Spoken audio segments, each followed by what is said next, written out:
everyone. I'm Symphony Privet. Thank you for joining us here on Featured. We hope to inspire or simply make you smile with uplifting stories across the country. Let's start off with the tropical sounds of Paradise. A band is keeping Jimmy Buffett's songs alive in San Diego with popular tunes like Margaritaville. Jeff Zevely explains how the group is mixing their passion for his music with purpose. Jimmy's Buffet is the lifelong musical dream of lead singer Chris Maddox. I feel like we're sitting in Margaritaville. Aloha. Welcome. His tribute band honors Jimmy Buffett with a hurricane of tropical delight. Fins, palm trees, leis, drinks, buoys, nets, inflatable sharks, dancing kimonos, all kinds of crazy stuff. When Jimmy Buffett died in 2023 at age 76, his fans vowed to keep his music alive. The Parrot Head community is strong and well. And I think with his passing, we're one of a few options people have to be able to keep the party going, as we say. Parrot heads love to party with a purpose, which is why Jimmy's Buffet is partnering with the Fred Hutch Cancer Center. He died of Merkel cell cancer. This is the team that focuses on Merkel cell carcinoma in Seattle. Jimmy's Buffet is donating proceeds from merchandise and some shows to help Thank you so much. find a cure for the rare form of skin cancer. It is deadly and it is growing, but it's also extremely preventable. It's like 95% preventable if you wear sunscreen. Which is why the band passes out free sunscreen at every concert. These crowds are gigantic. Nobody doesn't like Jimmy Buffett. Everything seems to be wrong. Passionate. Passionate is a really good word to describe them. Wasted away again in the Zevely zone. Yes, I am. Yes, I am. In the Zevely zone, Jeff Zevely. Great package from Jeff Zevely. Now, a triathlon in Pennsylvania is giving adaptive athletes an opportunity they never knew was possible. Ryan Yee explains how the event is helping competitors discover a newfound confidence.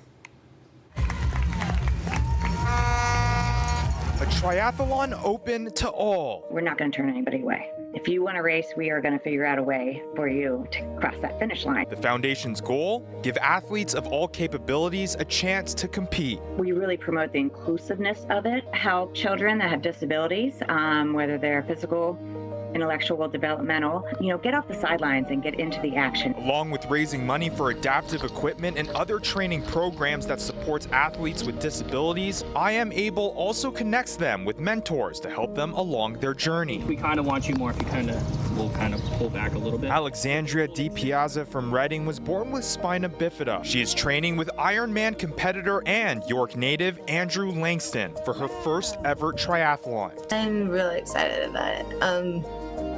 There are a lot of nerves with it because it's my very first one, but I think with everybody at I Am Able and Andrew being behind me, that's really been helping me with the confidence to actually do my best with it and to see how far I can actually push with it. For Allie, this is going to be the biggest challenge she's faced, I think, yet.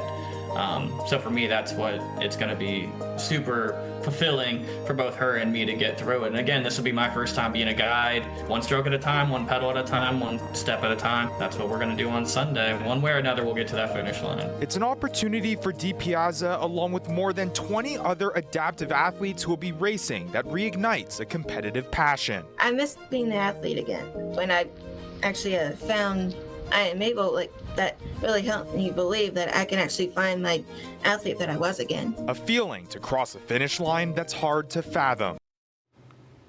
That was Ryan Yee reporting. A golfer is taking his style of the game across the country. He's trying to encourage people of all abilities to get on the course. It doesn't require any swings, but as John Doran tells us, it is helping some people get out of their shell and compete with their friends. We're all going to need to bring our A game, so it's definitely a team effort today. It's not a game for everybody. I'm going to aim it there, Andrew. But don't tell that to Josh Basil. Fire. He brought Adaptee Golf to life, and now he's back in the game. It feels like I'm an athlete again. Basil grew up golfing until he broke his neck 21 years ago, paralyzing him from the shoulders down.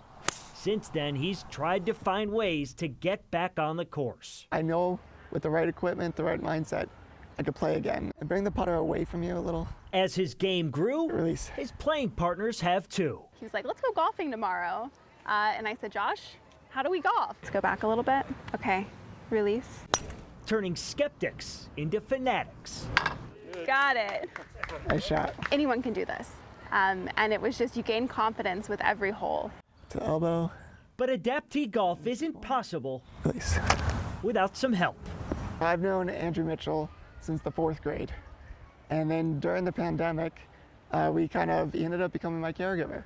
He hunkered down together, and our only way of really getting out together was through golf. He's been wanting to be out competing for 20 years. So the fact that we're now in a position where that could become a reality it feels like I've won the lottery. So this is perfect. Anywhere Josh plays, he's drawing curious eyes from other golfers. All right, here we go, buddy. But that's okay, he likes it. He's trying to grow this version of the game. Shoot. Boom, baby. Straight down.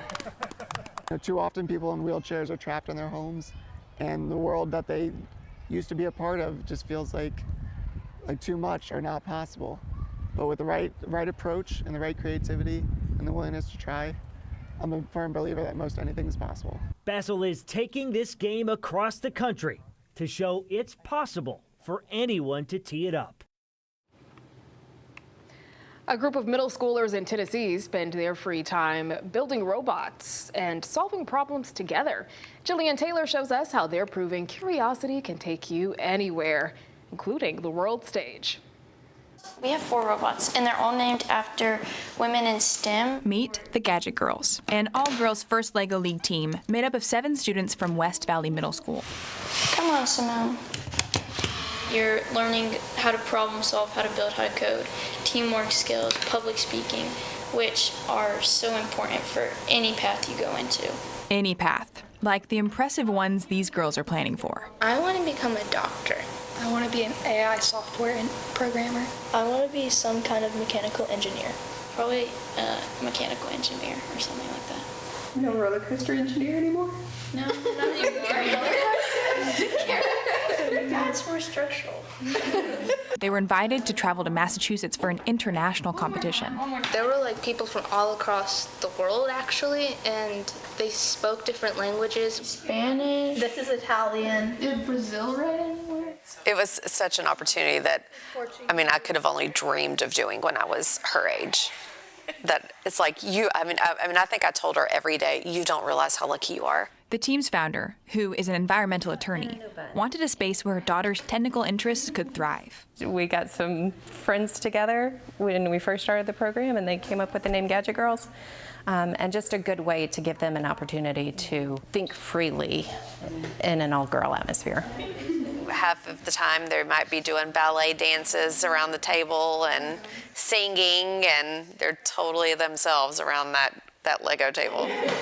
Both moms have seen their daughters flourish. She's really embraced that being smart is a good thing. And even today she was like, we're getting interviewed. It has made her realize that being the nerd is cool. Oh yeah. In Knoxville, I'm Jillian Taylor. We have much more for you ahead on Featured. Here's a look at what you can expect up next. He's spent most of his life in the stables, and he's not ready to hold his horses just yet. We meet the veterinarian who's trotted through decades of compassion and care. And look at this young lady. She is a boss at just 8 years old. And 10 minutes will show you how a young entrepreneur is using her love of animals to turn a profit.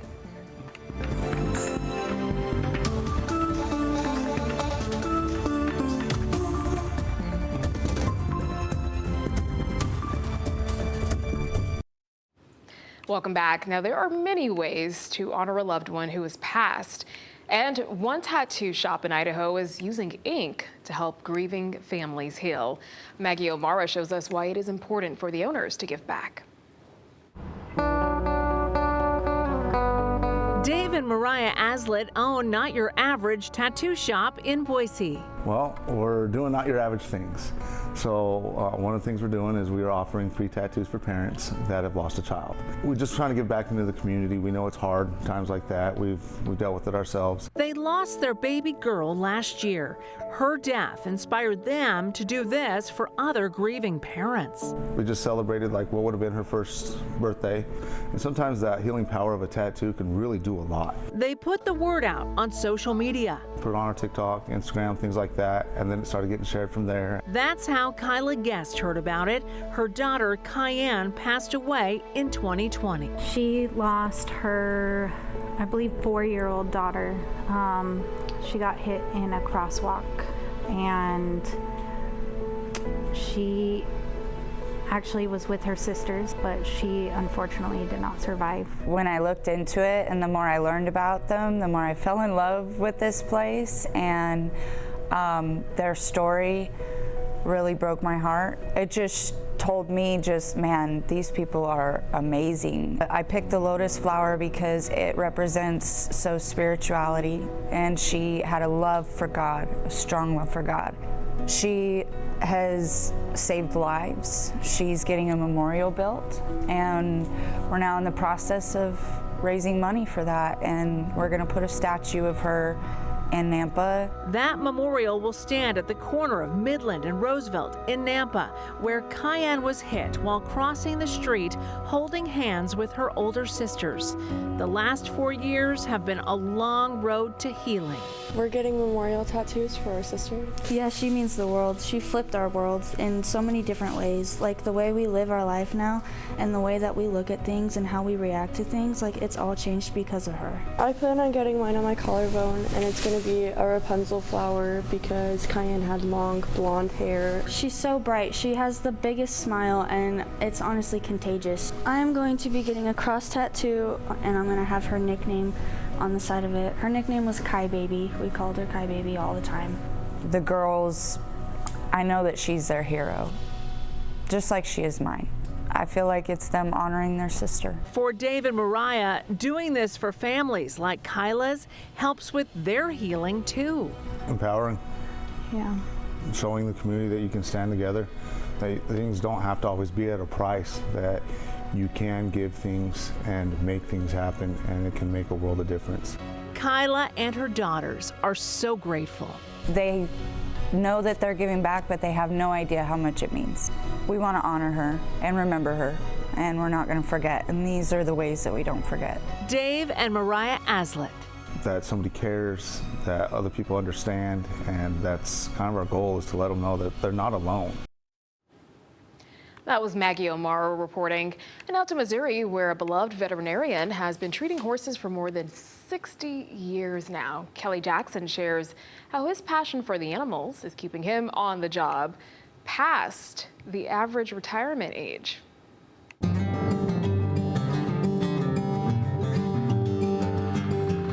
It is a busy day at this ranch in Lesterville, Missouri.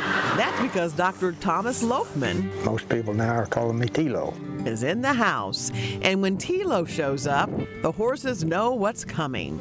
His to-do list for the day is packed. Today I'm doing vaccinations, blood test for an incurable disease, parasite deworming, and teeth. His specialty is equine dentistry. We usually don't have to do much to these. These are baby teeth.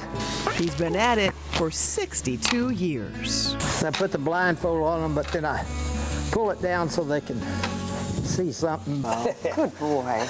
If you're wondering how old that makes him, he is always happy to share. 86 and a half. And is always on the move. Yesterday I went to a stable in Fairview Heights, and then I went up to Staunton, Illinois, and then up to Jerseyville. And that was only half his day. This doesn't work to you? No, I look forward to it.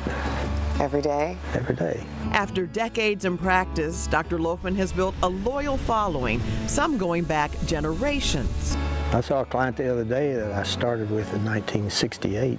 That kind of long-term trust doesn't just happen, it's earned, one farm visit at a time. One of the main things is this first molar Dr. Loafman has also become an innovator, creating a gentler tool to file horses' teeth, designed with their comfort in mind. And it's amazing to see the horses that I've done annually over the years, how they still have good teeth when they're close to 30 years old. Dr. Loafman grew up on a farm in Oklahoma, served in the Army, and now shares his lifelong love for horses on mission trips that help others. And I go to those places because horses are important in those countries and on the reservations. Dr. Loafman has had a few close calls. Just last year, he was kicked in the leg by a mule and kept working. Drove 30 minutes, treated 2 horses, and drove home for an hour and came in the house and passed out. After 2 days in the hospital, he was back at work just 3 days later. That toughness and work ethic has not faded with time. Each tooth has a number. Dr. Tilo proves that passion doesn't end just because the years go by, although... I know people ask you this question. When are you going to retire? I don't know. My wife has some ideas. I love that one. Something tells me Dr. Tilo has many more years to go before he decides to call it quits. That was Kelly Jackson reporting. Now, while many young children focus on toys and games, one 8-year-old in Arkansas is concentrating on running her own business. Laura Castleman shows us how the young entrepreneur is making history in her hometown. Empty. We want her to understand the value of hard work, the value of money, the value, the joy that you get from making something of value. Aubrey Brosh has officially opened Aubrey's Farm Adventures. Aubrey says business is booming. We have eggs, of course, bows, bags, jar grips, and pillows and more. All the products are made or raised by Aubrey. Open from Tuesday through Saturday from 10 a.m. to 7 p.m. with all the proceeds going to one important cause. Get animals and to get their feed, to of course feed them. She may only be 8 years old, but do not let that fool you. Aubrey is not playing business, she is running one. With a self-serve stand and her own business license, she has big plans for her show animals. She is turning heads and turning a profit. That first day, the ribbon cutting, when I'm guessing around 100 people came on a rainy day and supported her. They bought a lot of things, and so it had to be restocked, so she's getting to learn business and hard work. Arthur Holbert with the Siloam Springs Chamber of Commerce says that Aubrey does more than just run a business. She, I would say, is absolutely the youngest member of the Siloam Springs Chamber of Commerce in history, 8.5 years old. She's actually been coming to the Siloam Springs Chamber of Commerce, our events like First Friday Coffees. We usually have about 135 businessmen and women to come, and she almost comes to all of those for like the last 3 or 4 years. Holbert says that their Facebook post announcing the grand opening of Aubrey's Farm Adventures went viral. He says that the overwhelming response highlights just how powerful and inspiring the younger generation can be in shaping the future. Anything that has over 119,000 views and 60,000 different people watching it and sharing it across the internet over a course of 4 or 5 days, you know she's very special and she's onto something. That was Laura Castleman reporting. Time now for a quick break, but first, let's take a look at what's coming up. Straight ahead, he is making school fun. See the viral video of a principal who wants school to be a place kids want to be.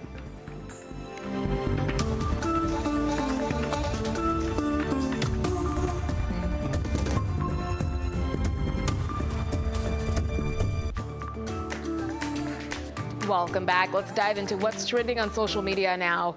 A principal in Pennsylvania is gaining national recognition for a special moment caught on school cameras. People magazine featured Dr. Zach Bowermaster for his interaction with his students at Providence Elementary School. Check it out. This video shows him giving out high fives, hugs, and joking around with students in the halls. It has picked up more than 20 million likes on Instagram with millions of views. He says it's part of Fist Bump Friday, which he does every week. He told people that he wants to make sure school is a place where kids want to be. And I think having some good energy, high energy like that helps make that happen. I love that. They'll remember him forever. A moment of kindness ended with a new friendship. Check out this video. I saw this really old lady like walking across the street. She was so slow and she had a little walker. I looped back around to see if I can find her and ask her if she needs a ride. Guys, I found her. Wow. Okay, this is 97-year-old Lillian. Accepted a ride from 29-year-old Estrella, but things didn't end there. She also treated her to a Wendy's meal. While in the car, Lillian asked her why she was helping her for free. Estrella said, because she reminded her of her grandmother. Oh, that is so sweet. The video has gained more than 2 million views on social media, with many people calling the moment beautiful. And one person wrote, "I'm crying. We need more kindness in this world." And that is a wrap on Trending. Here's a look at what you can expect up next. A hospital makes a 10-year-old's dreams come true. We'll show you what the healthcare workers did for her so she wouldn't miss out on a memorable experience.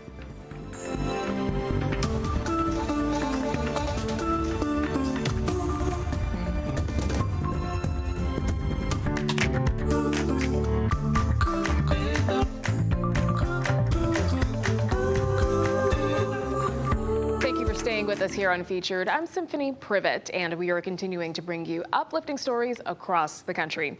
Now, when owners at a restaurant in Maryland needed help, their customers stepped up, and now those owners are paying it forward. Sean Martinelli explains how they are making a positive impact that goes far beyond the food. They don't give Michelin stars to country kitchens. Turkey over there on 9. Still, mashed potato. Customers say this Thurmont, Maryland restaurant is extraordinary. Oh, it makes you feel like you're eating at home, but you don't have to do all the work. But for owner Sherry Myers, I love it. I've been doing it since I was 12. And her husband Rob. That was a long time ago. Yeah. Serving. It's a humdinger. I do. Goes far beyond food. For the kids that are out of school, that don't have food to eat, they do lunches. They've welcomed me in right from the get-go. There was a family lost their home to a fire, and they provided them with meals. Wherever they can need a helping hand, they're always there to help. We'll start exercising in the back dining room. What do you think? Here, generosity flows like gravy. You really have this heart for helping people that goes beyond what many restaurants would do. Well, the community was there for us. 14 years ago, their daughter became sick. You couldn't even touch her. The pain was so severe. As the family reached their low, it was what they call complex regional pain syndrome. The medical bills soon piled high. We could have lost our home. We could have lost everything we had. Friends, neighbors, and strangers organized a fundraiser. It was amazing. I mean, it really was. Their home was saved. Their daughter survived. She just graduated from high school. It says that there are good people in this world, and people were there to help.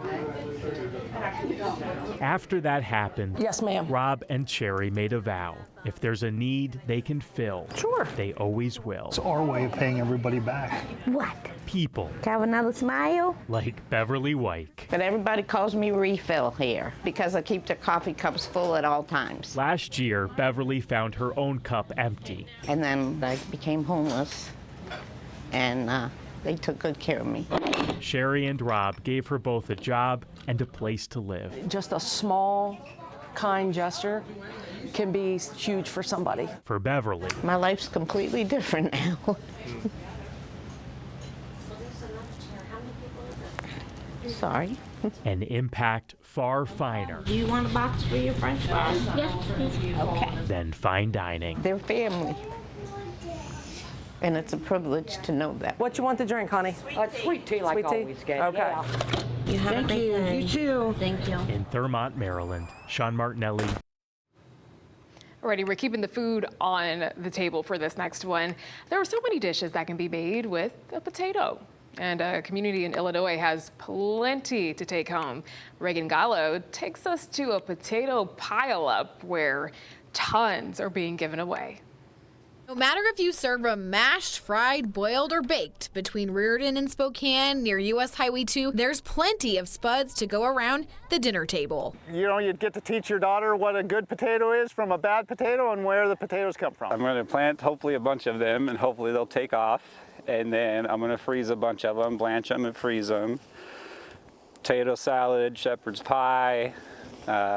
You can use a potato processor and process them down into hash browns and fries and freeze them for the whole year. Many potato pickers plan to take their haul back to family, friends, or coworkers. But for Ann Charlie Hubbard, the day doesn't get any better than this. It's bright and sunny and a little bit of a breeze blowing, so it's not too hot and not too cold. Who is a volunteer for Spokane's Little Free Pantry, says the Potato Mountain is her first stop of the day. She'll then drop off potatoes at some of the pantry's 65 scattered sites to feed people in need. Sometimes we get notes from people that are making use of the pantry, and it's very sweet. You know, it's like, you know, they have kids and they're working 3 jobs and they're just trying to get by. And then at the end of the month, they've run out of food, and they were able to go to our pantry and get a box of cereal and a bag of potatoes, and it makes me feel good.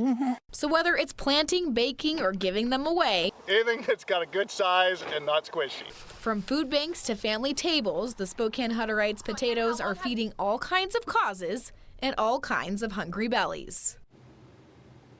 That was Reagan Gallo reporting. A father and daughter team are teaming up to paint a giant U.S. flag on a field in Texas. Jobin Paniker explains how the patriotic symbol is bringing the community closer together. You know that saying, if you want something done, do it yourself. Yeah, you just gotta lean a little bit and hang on. Colin Wright has been doing this on the state's land behind their home for the last several years. If I get in trouble, so be it. Because mowing keeps the critters and fires away. For them and their neighbors. It's kind of like a little bit of an aerial view of Grand Prairie. But this time, 55 by 29. Colin and his daughter Madison are making a different set of lines. I want them to be able to see it from the highways. I thought he was crazy. I think he'd call it duty. I wasn't expecting it to be this big. The U.S. flag on a sloping field that's getting a lot of attention. It's already fabulous in Grand Prairie, but this just makes it even more fabulous. Days before there were any stars and stripes. Stakes and string, for the most part. I think it'll take one. Perfection takes time. It took 2. His father was a Vietnam veteran. If this helps bring 2 people together and stop arguing and fighting over small stuff, we are one people. It's also a project that a father and daughter can share. I'll never forget it. This will be something I take with me when I'm gone. A symbol you can see from miles away. Like Texas, everything's bigger in Texas. And feel from far beyond. That's what the United States means to me. In Grand Prairie, I'm Jobin Paniker. Alrighty, let's head over to Maine now, where a meaningful connection started with a pen and paper. 2 groups formed a friendship after exchanging letters for months. Drew Peters shows us the moment they met in person for the first time. This is me, and this is my friend, my pen pal. A handful of letters. I started writing, like, just as fast as I could write. And these girls were sending me pictures. Turning into unforgettable friendships. So it's like having these 2 for a sister. Residents of Lakeview Terrace Residential Care in Lincoln uniting with their pen pals from East Grand Elementary School for the very first time. Can I get a picture? Every time we write, we get to know each other more. And that's good. Now we get to meet in person. And it's even better. Reminiscing on the conversations they've shared through paper. She always listens and writes amazing things back. Thank you. They tell me everything to do in school and their pets at home or whatnot. And creating new memories face to face. We've been talking and we were listening to music and we were eating lunch. He never got a picture of me, but now he knows what I look like. a relationship that Lakeview Terrace staff and East Grand teachers say gives a chance for both generations of Mainers to grow together. The residents love the young energy that the children bring to them. You can see that they just kind of liven up, they talk. I think they figured out that they're not so different. Even though they're different generations, they find so much that they have in common. For 63-year-old Kathleen Smith, it's something as simple as sharing a meal and some laughs together with her pen pals Andy and Mackenzie that reminds her age is just a number. I gained a lot of friends here. These girls will always be my pen pals. And with plans to keep sending letters, I will write to you when I get a chance. Smith and other residents hope to keep growing with their pen pals for years to come. I always loved coming into the school, into my classroom, and seeing a letter on my desk. That was Drew Peters reporting. A girl on vacation in Florida made a surprise connection with a family across the Pacific Ocean. Audrey Achumba shows us how a message in a bottle connected the two families. I was just walking and then Michigan 5th grader Josie Law describes how she made a cool beach find while vacationing on Anna Maria Island. and the wave went, like, it crashed into each other, so I almost went back, but I grabbed it really quick and then I showed my mom. At first she thinks a piece of trash, like, and then I saw the note in the bottle. I was like, it's a note in a bottle. The note with a paper origami dated August 17, 2018 reads, "Hello people who found this. You will be happy that you found this. Why? 'Cause you will know me with this number." And I just popped it in my phone and decided to text. I didn't really want to call, but they texted me back. Turns out it was actually a 21-year-old girl from Hawaii and her little brother who had also found a message in a bottle there in Hawaii when they were kids. So they decided to do it, thinking nothing of it, and we found it here on Anna Maria Island. That lady, then 13, and her brother 8, told 10 Tampa Bay they didn't expect someone to find it, let alone all the way over here in Florida. Very shocked, like, that we got a message back and that it turned into this. But some are skeptical. Everyone got their own theories, but Mother Nature's the only one to count for this. Mom says if for nothing else, it's a teaching moment. The whole mystery and the whole, adventure, it's very, very cool for kids. They want to learn about it. That was Audrey Achumba reporting. A yoga class is bringing balance and inner peace to a river in Connecticut. Jim Altman takes us to the water for stand-up paddleboard yoga. On this stretch of the Farmington River, And just take a few deep breaths. finding a balance Beautiful. is also a stretch. It's stand-up paddleboard yoga, stand-up paddleboard and yoga, enmeshed. Where ducks cross streams with downward dogs. We'll do boat pose, we'll do bridge pose, we'll do dolphin. Melody Rhodes, the owner of Kosha Yoga in Canton, Start to reach the fingertips high.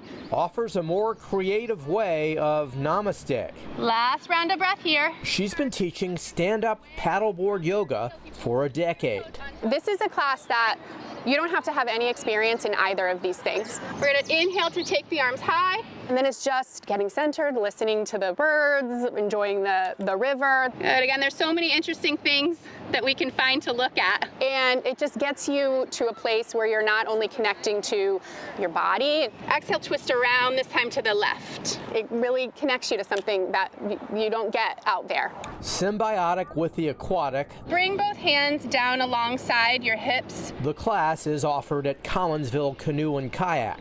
It's so tranquil and you just feel like you're in a completely different world when you're out there. Again, feeling all those elements that are surrounding us. Anytime I get to do yoga in nature, it's incredible, but to be on the water as well, it's just an amazing bonus.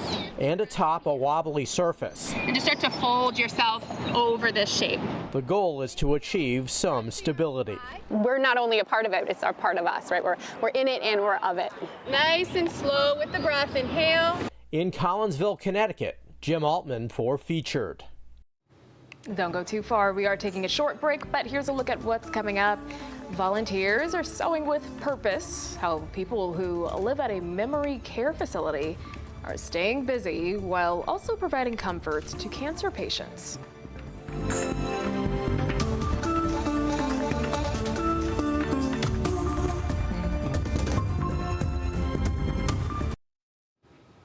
Welcome back. Making a difference is not limited to status, net worth, or even age. Mike Grady takes us to Colorado to meet a group of volunteers who are finding time to give back, even while dealing with health challenges of their own. Yep, pull that pen out. Having purpose makes life meaningful. Okay, let it go though, so it can roll through. Anna Green helps these ladies find that purpose. Perfect, now we're gonna hit that backwards button. This activities coordinator at Greenridge Place Memory Care Facility in Westminster Here, I'll trade you. has a good crew. So I put them all to work. We bring in people that can't be at home anymore because they can't function on their own anymore. These women are all in on this job. We call these bags of hope. They're actually breast cancer bags. So we are making these bags for ladies after they come out of breast cancer surgery, so they can put their drains in the 2 pockets and they have a pillow to comfort them through the healing process. Everything will be donated to hospitals to help breast cancer patients. How's that stuffing coming over there, Dolores? For Anna, this work hits close to home. Well, I had my sister that died of breast cancer when she was 44. I lost my mom to breast cancer. I have a best friend that just went through the surgery. Through this project, they all find their purpose helping others. You know, we've all lost people to cancer. It's just touching so many lives that I think it's really important that we all help, right? And these guys can't even believe the stage of life they're in. They're still helping everybody, right? They're amazing. That was Mike Grady reporting. Our next stop is in Ohio now, where a 10-year-old girl has been confined to the hospital for months. She has missed out on school trips, sleepovers, and other moments kids her age experience. Well, since Ava can't go outside, Lindsay Buckingham has a look at how the workers at that hospital are making sure she still has a great time, and they brought a special milestone to her. Ava Cooper's life is anything but ordinary. While most 10-year-olds are in school hanging with friends, Ava has been at Cleveland Clinic Children's for more than 200 days. We just pray every night for that miracle to come through and that gift of life.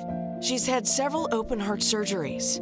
Now, as she waits for a second chance, a Berlin pump helps get blood to her lungs and body. She does this every day with a smile on her face. It's inspiring as a father, as just a human being, to watch her persevere through all of this. Especially when Ava isn't able to attend meaningful childhood experiences, like her school's father-daughter dance. That's when child life specialist Jordan Oldham stepped in. I actually went to the same school district as Ava did. Her mom and I saw on Facebook that the school was doing this dance. And so we kind of talked about it and figured, like, is this something that's important to you? And she said it was. With only a few days planning, Jordan and art therapist Meredith McCulloch got to work. We have a grant that allows us to create special experiences for kids with complex chronic illnesses. Ava's mom helped the team, secretly turning a hospital room into a Valentine's Wonderland. Despite her limitations, despite being confined to her room for the most part, despite being attached to all the medical equipment she's attached to, we can still find a way to give her that experience. The night of the dance, a beautiful moment unfolded. We did her hair and her makeup and got her dressed and got her ready, and I was so proud. Say hi, friends. She was just looked so pretty. For Ava's dad, the sight of her was overwhelming. I tried to hold back the tears as much as possible. The floodgates opened. It was beautiful, you know. Being a father to such a beautiful young individual, it made me cry. Ava says the dance meant the world to her. It was really special because it was just us. Like, we don't really dance together. We dance with friends. So it was really special because I got to just dance with him, and there was no other people. It's just him and me. Healthcare heroes that witness so much hardship say these moments remind them of why they do the work. I think we tell people we work in pediatric healthcare, we work in the ICU, and everyone's first reaction is like, oh my gosh, how do you do it? It's like, well, because we're so lucky to get to do it.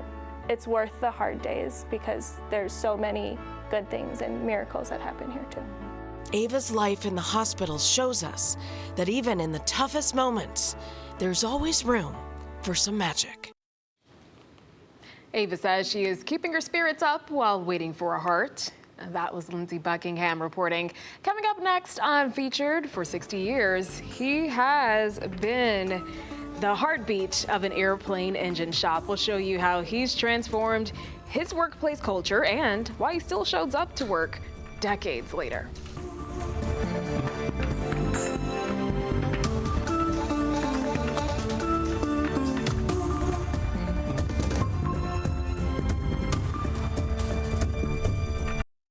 Welcome back. Let's go on over to Dallas, Texas to meet an 83-year-old man with a strong work ethic. Now, he started as a janitor and climbed the ranks to mechanic. But what stands out the most about him is his heart of gold. Sean Giggy introduces us to Curtis Ray. Ask anyone at Standard Aero in Irving, a company that repairs airplane engines, and they'll tell you they don't make them like they used to. But inside, they've got one that defies explanation, whose engine operates at full speed, and after 60 years, still works. I need some plows. 83-year-old Curtis Ray wakes up at 2:30 every morning to begin his 5 a.m. shift, just like he has for 60 years. My goal is to don't let nobody on this line outwork me.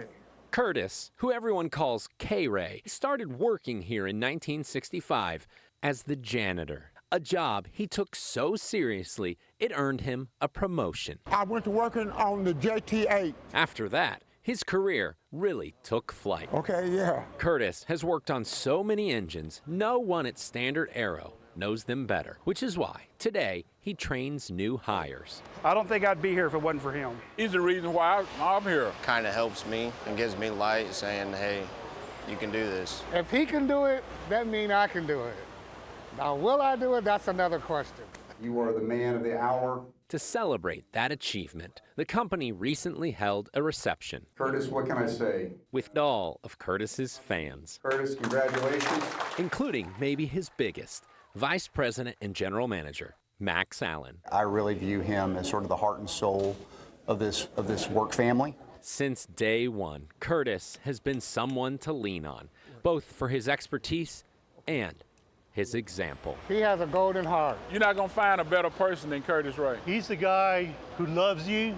He wants the best for you. He's a 1 in a million. That's why they say when Curtis does finally call it quits, he'll be remembered, not for the thousands of engines he repaired. I love everyone here. But for all those he took under his wing and taught to fly. From the bottom of my heart, I say thank you. In Irving, I'm Sean Giggy. What a way to wrap up the show. I love that one from Sean Giggy. That is it for Featured. Until next time, make it a great one.